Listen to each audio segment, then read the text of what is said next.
அடிக்கிற வெயிலுக்கு இந்த ராகி கூழை கிண்டி சாப்பிடுங்க. உடம்புக்கு ரொம்பவுமே குளிர்ச்சியாக இருக்கும். குளிர்ச்சி தரக்கூடிய கூழ். இதை எப்படி செய்யறதை பார்க்கலாமா? வாங்க பார்க்கலாம். அதுக்கு கொஞ்சமாக ஒரு கப்பில் வந்து ராகி மாவு எடுத்துக்கோங்க.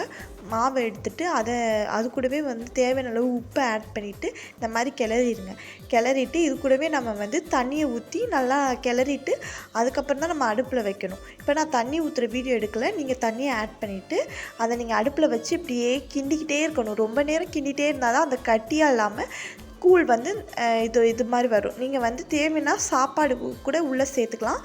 தேவையில்லாதவங்க வெறும் கூழாக கூட இப்படி கிண்டிக்கலாம். நான் வந்து சாப்பாடு ஆட் பண்ணி சேர்த்துருக்கேன். அது கொஞ்சம் ஆட் பண்ணால் நல்லா சூப்பராக கெட்டியாக இருக்கும். அதனால ஆட் பண்ணிக்க. இந்த மாதிரி கிண்டிகிட்டே இருந்து எடுத்து பார்த்திங்கன்னா கூழ் ரெடி. இப்போ இதில் வந்து நம்ம வந்து வெங்காயம் பச்சை மிளகாய் போட்டு சாப்பிட்டா சூப்பராக இருக்கும். அதுக்கு நான் ஒரு கைப்பிடி அளவு வெங்காயத்தை எடுத்து அந்த கூழ் மேலே போட்டுட்டு அது கூடவே நம்ம நறுக்கி வச்சுருக்க பச்சை மிளகாயும் சேர்த்துக்கலாம். சேர்த்துட்டு இப்போ அது கூடவே நம்ம வந்து வாசத்துக்கு வந்து கொத்தமல்லியை சேர்த்துட்டு நீங்கள் வந்து இந்த கூழை இப்படியே கிளறி கூட இப்படியே நேரடியாக எடுத்து சாப்பிட்லாம். கரைச்சி கூட சாப்பிட்லாம்.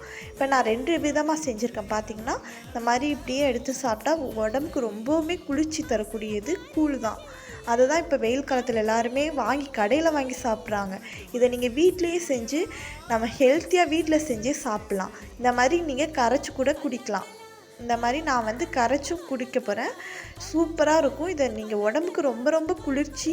இதை நீங்கள் வீட்டில் கண்டிப்பாக ட்ரை பண்ணி பாருங்கள். இந்த வீடியோ உங்களுக்கு பிடிச்சிருந்துச்சா என்னோடய சேனலை மறக்காமல் சப்ஸ்கிரைப் பண்ணிடுங்க. தேங்க்யூ.